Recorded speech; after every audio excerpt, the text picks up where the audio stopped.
Hello, good afternoon, नमस्कार। मैं हूं आपके साथ अंजलि बालियान और आप सभी साथियों का स्वागत करती हूं आपके अपने यूट्यूब चैनल ऑनलाइन सेक्शन पर। सो माय डियर फ्रेंड्स, ये वीडियो आपकी DSSB-PRT 2025 के लिए डिटेल्ड सिलेबस आपका क्या रहेगा सब्जेक्ट वाइज, चाहे वो पार्ट ए हो या फिर पार्ट बी, ये हम डिस्कस करेंगे। साथ ही साथ इस वीडियो में हम सैलरी कितनी रहती है DSSB-PRT के जो प्राइमरी के जो टीचर बनते हैं उनकी सैलरी क्या है ना, कितनी सैलरी रहती है। साथ ही लास्ट ईयर क्या मेरिट रही थी, जब 2022 में इससे पहले एग्जाम हुआ था तो उसमें पीआरटी की मेरिट कहां तक गई थी कैटेगरी वाइज, वो भी हम डिस्कस करेंगे। तो इन सारी जानकारी के लिए बने रहिए लास्ट तक। फटाफट से सबसे पहले हम डिस्कस करते हैं सैलरी और लास्ट ईयर मेरिट क्या रही थी वो, देन हम डिटेल सिलेबस पर चलेंगे। सो गाइज, बात कर लेते हैं इससे पहले 2022 में कंडक्ट कराया गया था DSSB-PRT का एग्जाम और बहुत ही चौंकाने वाली कट ऑफ जो है लास्ट ईयर रही थी। तो जाहिर सी बात है इस बार आप तैयारी करोगे तो आपको इस बात का अंदाजा होना चाहिए कि इस बार वैकेंसीज पिछली बार से कम आने वाली है और कैंडिडेट थोड़ा और ज्यादा रहेंगे। सो यहाँ पर आप अपने लेवल को इसी अकॉर्डिंग तैयार करना है आपको अपनी तैयारी को, ताकि आप ये कंपटीशन बीट कर पाए और आप भी एक सरकारी अध्यापक अध्यापिका बन पाए। सबसे पहले बात करते हैं, देखो जनरल की यहाँ पर मेल हो या फीमेल हो, मेरिट गई थी आपकी 159.75, जो कि 200 मार्क्स में से ये मेरिट जो है बनाई जाती है। 200 मार्क्स में से ये आपकी मेरिट गई थी, ठीक है। ईडब्ल्यूएस वालों को फायदा मिला और इनकी गई 153.43, ईडब्ल्यूएस की यहाँ पर कट ऑफ रही। ओबीसी कैंडिडेट्स की यहाँ पर कट ऑफ गई थी 159.62, कोई खास फर्क नहीं था यूआर और ओबीसी में, जबकि ईडब्ल्यूएस वाले को काफी फायदा यहाँ पर मिल गया था। एससी कैटेगरी की यहाँ पर कट ऑफ गई थी 149.41, 200 मार्क्स में से, और एसटी को यहाँ पर 128.6, ये इनकी लास्ट ईयर की कट ऑफ थी। तो आप अंदाजा लगा सकते हैं। अब चलते हैं और सबसे पहले अब हम बात करेंगे सैलरी की, ठीक है। DSSB में आपकी पीआरटी की क्या सैलरी रहती है, हालांकि मैंने टीजीटी पीजीटी की दोनों की लिखी हुई है। सो अप्रोक्स आपको जो सैलरी आपके दी जाती है, सो बेसिक यहाँ पर 65,000 के लगभग आपका जो सैलरी है वो यहाँ पर रहता है पीआरटी वालों के लिए, और टीजीटी वालों के लिए 80,000 एंड पीजीटी वालों के लिए 85,000। अगर आप बात करें इसमें से डीए वगैरह कट पिट के जो बाद में कैश इन हैंड सैलरी बचती है वो आपकी ये है, ठीक है। जितनी भी डिडक्शंस होनी होती है इसमें से, उसके बाद कैश इन आपके जो हैंड आएगा वो यहाँ पर 58,000 के आसपास, एक अच्छी खासी अमाउंट होती है। किसी भी गवर्नमेंट जॉब की अगर बात करें तो उन सब के कंपैरिजन में बहुत बढ़िया सैलरी रहती है टीचर, गवर्नमेंट टीचर की, ठीक है। सो DSSB कि आपको कैश इन हैंड पीआरटी वालों को 58,000 और टीजीटी वालों को 70,000 और पीजीटी वालों को 75,000 यहाँ पर ये सैलरी है। तो एक बहुत ही अच्छा मोटिवेशन आपको मिल गया होगा। अब आप इतने ही ध्यान से सिलेबस को देखिएगा, सिलेबस क्या है आपके एग्जाम का। तो चलो, मोटिवेशन ले लिया है तो अब सिलेबस की बात कर लेते हैं। ये तो मैंने आपको पिछली वीडियो में बता ही दिया था कि कितने सब्जेक्ट्स आते हैं, है ना। अब हम इनको डिटेल में जाने कि भाई हिंदी के अंदर कौन कौन से टॉपिक, इंग्लिश के अंदर कौन कौन से टॉपिक, एक बार देख लो पहले। कुल 200 नंबर का पेपर होता है, जैसा कि मैंने आपको पिछली एक वीडियो में बहुत अच्छे से समझा दिया था कि नेगेटिव मार्किंग होगी या नहीं होगी। अगर नहीं देखी है उस वीडियो को जरूर देखना, उसमें यह भी डिस्कस किया है कि तैयारी कैसे करनी है और केवीएस और DSSB में क्या डिफरेंस है, ठीक है। ये इस वीडियो के कमेंट बॉक्स में मैं उसका लिंक आपको दे दूंगी। अब देखो, यहाँ पर आपके दो पार्ट होते हैं, एक तो पार्ट ए जिसमें कि आपके 5 सब्जेक्ट आते हैं। पार्ट ए में कौन कौन से, हिंदी और इंग्लिश, ठीक है, हिंदी एंड इंग्लिश कॉम्प्रिहेंशन। सो सारे ही पांचों सब्जेक्ट जो पार्ट ए में आते हैं वो 20-20 नंबर के पूछे जाते हैं। हिंदी, इंग्लिश, रीजनिंग, मैथमेटिक्स और जीए या जीएस, ठीक है। तो ये पांचों ही 20-20 नंबर के, यानी पार्ट ए आपका कुल 100 मार्क्स का होता है। पार्ट बी में आपका सब्जेक्ट कंसर्न पूछा जाता है, यानी आपकी मैथोलॉजी या पेडागोजी कह लो, जो आपकी बीएलएड, डीएड या एनटीटी, जेबीटी एटसेट्रा में आपने पढ़ा है। तो ये पूरा आपका 100 नंबर का पूछा जाएगा, ठीक है। जो सब्जेक्ट कंसर्न होता है यानी पार्ट बी होता है, ये आपका 100 मार्क्स का पूछा जाता है। अब चलो इसको डिटेल में फटाफट से डिस्कस कर लेते हैं कि कौन कौन से टॉपिक्स इनमें आएंगे। सबसे पहले पार्ट ए डिस्कस करते हैं। यहाँ पर देखो, पार्ट ए में सब्जेक्ट वाइज देख लो, ध्यान से आप नोट डाउन करना चाहते हैं तो कर सकते हैं, नहीं तो आप इस पीडीएफ को मैं आपके टेलीग्राम ग्रुप में भी शेयर कर दूंगी। ऑनलाइन शिक्षण टेलीग्राम ग्रुप का नाम है ना, वो ज्वाइन कर लेना आप, वहां पर मिल जाएगी। देखो यहाँ पर रीजनिंग के ये सारे टॉपिक्स आते हैं, verbal reasoning, non verbal reasoning और एनालिटिकल रीजनिंग।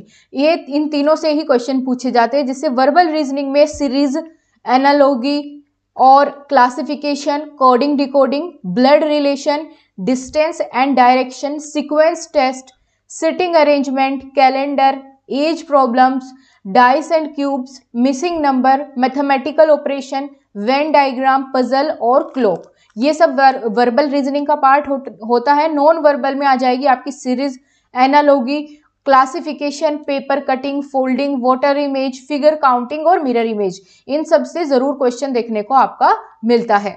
वही बात करें एनालिटिकल रीजनिंग में आपको सिलोजिज्म हो गए, है ना, स्टेटमेंट, कंक्लूजन, एजप्शंस, लॉजिक्स, है ना, और ये सभी जो है आपका रीजनिंग का पार्ट हो गया। कुल 20 नंबर का ये सारे चैप्टर्स आपको कवर करने होंगे। अब अगर बात करूं इसकी तैयारी आप कैसे करें, देखो पार्ट ए के लिए सबसे बढ़िया सोर्स क्या है तैयारी का। पार्ट ए के लिए आप सिर्फ और सिर्फ PYQ भी अगर कर लेते हैं, जितने भी DSSB PYQ कंडक्ट कराता है ना, जैसे कि PRT के हो पिछले या TGT के हो जो 2023 में 24 में भी हुए हैं कुछ एग्जाम्स, उनके भी आप देख सकते हैं, PGT के हुए या नॉन टीचिंग के जितने भी एग्जाम्स DSSB कंडक्ट कराता है, उन्हीं के प्रीवियस ईयर पेपर से आपका काम चल जाएगा। आपको कोई बुक, कोई और क्लास देखने की जरूरत बिल्कुल नहीं पड़ेगी, ठीक है। यही अगर बात करें इंग्लिश के कौन कौन से टॉपिक्स हैं तो देखते हैं फटाफट से। पार्ट ऑफ स्पीच आ जाएगी सारी, noun, pronoun, verb, adverb, adjective, preposition, conjunction, interjection. Part of speech के आ गए टेंस रिलेटेड टॉपिक्स जैसे कि active, passive, direct, indirect speech. फिर आता है आपका वोकैबुलरी। वोकैबुलरी का बहुत अच्छा खासा रोल आपका इसमें रहता है। वोकैबुलरी को कवर करने के लिए आप नीतू मैम की जो बुक आती है ना, पैरामाउंट की आपकी वॉल्यूम 1, अगर आप इसको भी कवर कर लेते हैं, इससे आपका ग्रामर का भी आप इससे अच्छे से कर पाओगे। बहुत इजी लैंग्वेज में समझाया हुआ है, और जो वोकैबुलरी का सेक्शन है ना, ये भी आप इससे इजीली कवर कर सकते हैं। बाकी तो और भी बहुत अच्छी अच्छी वोकैबुलरी के लिए ब्लैक बुक और न जाने कौन कौन सी बुक्स अवेलेबल है मार्केट में, प्रीवियस ईयर पेपर देख लेना और ये वाली कर लेना, तो इससे ही काफी कुछ आपका हो जाएगा। So antonym, synonym, one word substitution, idiom, phrases, proverbs और मिसलेनियस टॉपिक रहते हैं आपके, जैसे आर्टिकल हो गया, पैसेज तो पक्का आएगा ही आएगा, है ना, एरर फाइंड आउट करना, और सेंटेंस अरेंजमेंट जो कि PQRS के नाम से भी जिनको हम जानते हैं कि उनको एक अरेंज करना होता है, आपको सेंटेंस गिवन रहते हैं, ठीक है। आगे देखते हैं मैथमेटिक्स का आपका कौन कौन से टॉपिक्स पूछे जाते हैं, तो चलो देख ले। यहाँ पर आपका number system, simplification, HCF, LCM, ratio, proportion, average, profit and loss, SICI, time and work, age related problems, geometry, algebra, mixture allegation, trigonometry, DI, permutation, combination, probability, pipe and cistern और आपका परसेंटेज, सारे ही topics आते हैं mathematics में। यहाँ पर आपके arithmetic वाले और जियोमेट्री वाले, है ना। ज्योमेट्री वाले में से तो बहुत अच्छे अच्छे क्वेश्चन यहाँ पर बनते हैं, बढ़िया लेवल भी रहता है। आप प्रीवियस पेपर करोगे ना तो आपको अंदाजा लग जाएगा। वहीं जीके, जीएस, करंट अफेयर की अगर बात करें, इनके नाम मैं कुछ टॉपिक्स भी अभी लिखवाऊंगी कि इनमें इंपॉर्टेंट टॉपिक कौन कौन से हैं, इनके अंदर भी अगर हम बात करेंगे, ठीक है। सबसे पहले देख लो यहाँ पर हिस्ट्री, एंशिएंट, मेडिवल, मॉडर्न, तीनों में से क्वेश्चन बनेंगे। पॉलिटी, बेसिक से संविधान रिलेटेड क्वेश्चंस इसमें देखने को मिल जाते हैं कि भाई कौन से आर्टिकल में क्या है, मूल जो अधिकार है उनमें से ये वाला अधिकार कौन से आर्टिकल के अंतर्गत आता है, ऐसे ऐसे क्वेश्चन। केमिस्ट्री के 1-2 क्वेश्चन मिल जाएंगे, है ना। ICT, sports, awards, national current affair, all conferences जितनी भी हुई हो, यहाँ से क्वेश्चन बनता है। साथ ही ज्योग्राफी का पार्ट भी आपके लिए इंपॉर्टेंट है। फिजिक्स से कोई एक आध क्वेश्चन पूछ लेगा, बायोलॉजी से डिसीज वगैरह, है ना, ऐसे क्वेश्चन बन जाते हैं। इकोनॉमिक्स और एनवायरमेंट से अच्छे बढ़िया बढ़िया क्वेश्चन बनेंगे। साथ ही जो भी योजनाएं होती है वहां से भी, इंटरनेशनल करंट अफेयर और डेली करंट अफेयर। तो इसमें तो बहुत ब्रॉड एरिया है भैया जीके जीएस का तो कवर करने के लिए, पर मैं आपको कुछ इंपॉर्टेंट टॉपिक लिखवा देती हूँ जो आप नोट डाउन कर सकते हैं। तो देखो, मैंने जीके के ना जितने ज़्यादा टॉपिक्स में प्रीवियस पेपर को देखते हुए जहां जहां से बार बार क्वेश्चंस बन रहे थे उनको मैंने एक जगह लिख दिया है, ठीक है। अब इनको बहुत ध्यान से देख लो या फिर कहीं नोट डाउन कर लो। इन टॉपिक को भी अगर आप कर लोगे तो आप ना उस चक्कर से बच जाओगे कि पता नहीं क्या क्या पढ़ना पड़ेगा जीके में, तो ठीक है। तो देखो, सबसे पहले तो आपको सेंसस यानी जनगणना आपको बहुत अच्छे से तैयार होनी चाहिए, यहां से क्वेश्चन बनता है। फिर अमेंडमेंट्स जितने भी हुए हैं, आर्टिकल्स, शेड्यूल्स और पार्ट, ये आपका कॉन्स्टिट्यूशन यानी पॉलिटी वाला पार्ट, बस इतना कर लेना, ठीक है। मेन सारे नहीं, मेन। अब हिस्ट्री के वार्स देखने आपको जो कि बहुत इंपॉर्टेंट रहे हो वो, है ना। इसके साथ साथ आपको ना हिस्ट्री में जो आपकी मॉडर्न हिस्ट्री है, सॉरी मेडिवल हिस्ट्री है, जैसे जिसमें वंश और उनकी राजधानी, जैसे चोल वंश की राजधानी क्या है, पल्लव वंश की, चालुक्य वंश की, है ना, यहां से भी क्वेश्चन हर पेपर में देखने को मिला है 2022 वाले अगर मैं बात करूं, ठीक है। सो यहाँ इन वाले टॉपिक्स पर आपको खास करके ध्यान देना है। फिर यहाँ पर गवर्नर रिलेटेड फैक्ट्स आपको देख लेने हैं कि भैया पहला गवर्नर जनरल कौन था, ये कौन था, वो वाली चीज। जो इंडियन मूवमेंट हुए हैं मॉडर्न हिस्ट्री में, आपके इंडियन मूवमेंट जो कि 1857 की क्रांति हो गई, या उसके बाद गांधी जी का पहला सत्याग्रह कौन सा था, ये ऐसे ऐसे, है ना, 1919 में जो जलियांवाला बाग हत्याकांड हुआ था, ऐसे इंपॉर्टेंट आपको वे देख लेने हैं, है ना। जैसे Gandhi related fact, Gandhi ji related fact, ये आप ल्यूसेंट से कवर कर सकते हैं। आगे बात करें तो माउंटेन्स, रिवर्स, हिमालयाज, इन सबको भी आपको अच्छे से करना है। जो ईस्टर्न और वेस्टर्न घाट है उनसे भी क्वेश्चन बना हुआ है। साथ ही आपने हर एक स्टेट में कौन सी सबसे ऊंची चोटी है ना, ये भी ध्यान रखना है। और सबसे ज्यादा इंपॉर्टेंट यहाँ पर डांस हो गया, फेयर हो गया, म्यूजिशियन हो गया, म्यूजिक इंस्ट्रूमेंट, फोक डांस, इनसे तो बहुत क्वेश्चन देखने को मिले हैं। अगर यहाँ पर बात करें तो आपको गवर्नमेंट की स्कीम्स देखनी है जो ज़्यादा फेमस सी है। और स्पोर्ट्स से तो बहुत सारे क्वेश्चन बने हैं। स्पोर्ट्स से ना सिर्फ करंट अफेयर की कि भाई कॉमनवेल्थ कहाँ हो रहे, ओलंपिक कहाँ होंगे या कहाँ हुए, खेलो इंडिया गेम कहाँ हुए, ये तो देखने हैं। इसके साथ आपको ये भी देखने हैं कि किस खेल में खिलाड़ियों की संख्या कितनी है। यहाँ से हर साल क्वेश्चन बना है, पोलो, रग्बी, बेसबॉल, खो खो, इन सब में पूछा जाता है कि भाई कौन से खेल में कितने खिलाड़ी है। और आपको ये वाले अवार्ड्स भी बहुत ध्यान से करने हैं sports related. Films, national film festival, Padma Vibhushan और पद्मश्री, है ना, पद्म भूषण, पद्म विभूषण, ये भी, और भारत रत्न किसको मिला है, ये वाले भी, ठीक है। सरस्वती सम्मान, ये भी लिख लेना।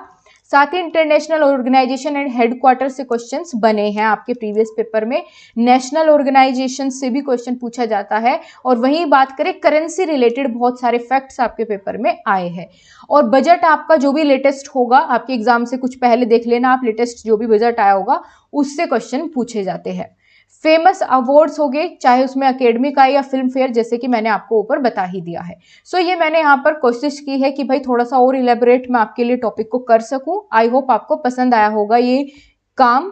सो यहाँ तक हमने बात कर ली थी किसकी, बाकी पार्ट ए के पांचों जितने भी सब्जेक्ट्स होते हैं। पार्ट बी में जो आपका टीचिंग एप्टीट्यूड या आप कह लो कि पेडागोजी पूछी जाती है 100 मार्क्स की, उसके टॉपिक्स आपके सामने हैं, ठीक है। इनको भी देख लेते एक बार। Aptitude and development of students, इससे क्वेश्चन बनता है child centred progressive education. Child centred कह दिया तो समझ लो चाइल्ड से रिलेटेड यहाँ पर सारी जानकारी आ जाती है। और DSSS जो पार्ट बी का सिलेबस होता है ना, इसको पूरा खोल के नहीं दिया गया है। जिस तरीके से KVS हर एक पॉइंट को ऐसे खोल के देता है ना कि लर्नर्स और क्या बोलते हैं पर्सनैलिटी, सोशलाइजेशन, ऐसे इसमें नहीं दिए गए हैं। इसमें इसी तरीके से सिलेबस है आपका, है ना, पूरा खुल के नहीं दिया गया है। तो यानी बहुत सारी आपको इसमें मेहनत करनी पड़ेगी। NIOS की बुक से अगर आप पढ़ोगे तो कुछ भी नहीं छूटेगा। बाकी मैं NIOS के आपके लिए नोट्स तैयार कर रही हूँ, काफ़ी सारी चीज़ें उसमें प्रिपेयर हो गई है। ये क्लासेस मैं आपके NIOS को कवर कराने के लिए फ्री ऑफ कॉस्ट यूट्यूब पर प्रोवाइड करूँगी, जैसे ही आपका नोटिफिकेशन आ जाएगा। तब तक आप कोशिश करिएगा खुद से तैयार करने की, क्योंकि और भी बढ़िया रहता है अगर खुद से फाइंड आउट करते हैं सारी चीज़ें। ठीक है, तो अभी आपके पास इसमें DTPSB के एग्जाम में टाइम है, तो आप इसको अच्छे से एक बार खुद से पढ़ने की कोशिश करना, फिर मैं तो करवा ही दूंगी आपको। ये सारे टॉपिक्स देख लो फटाफट से, टीचिंग एप्टीट्यूड, मेथड्स, थ्योरीज जितनी भी लर्निंग की या इंटेलिजेंस की होती है वहां से क्वेश्चन बनते हैं। Teaching reports and test, evaluation, है ना, इनसे रिस्पॉन्सिबिलिटी और ड्यूटीज ऑफ टीचर, हालांकि यहाँ पे लिखा हुआ नहीं है, लेकिन NCF और NEP, RTE इन सब से क्वेश्चन बनते हैं। यहाँ तो जो नहीं लिखा वो भी समझ लो, इसमें है सिलेबस में, है ना, बहुत सारे अलग अलग टॉपिक से क्वेश्चन बनते हैं। NIOS कवर करोगे तो हो जाएंगे सारे। ठीक है जी, सो आई होप आपको बहुत अच्छे से सारा सिलेबस आपका क्लियर हुआ होगा और समझ आई होगी चीज़ें क्या क्या पूछा जाता है। और अगर आपको पसंद आई है वीडियो तो वीडियो को लाइक शेयर सब्सक्राइब करना बिल्कुल ना भूलें। बाकी अगर आपकी और भी कोई क्वेरी डाउट रह गया है तो कमेंट बॉक्स में लिख भेजिए। KVS का भी मैं आपको डिटेल सिलेबस प्रोवाइड कर दूंगी। इसकी PDF लेने के लिए आप टेलीग्राम ग्रुप से जुड़ जाए, वहां पर शेयर मैं कर दूंगी। So thank you so much, bye bye, take care, जय हिंद।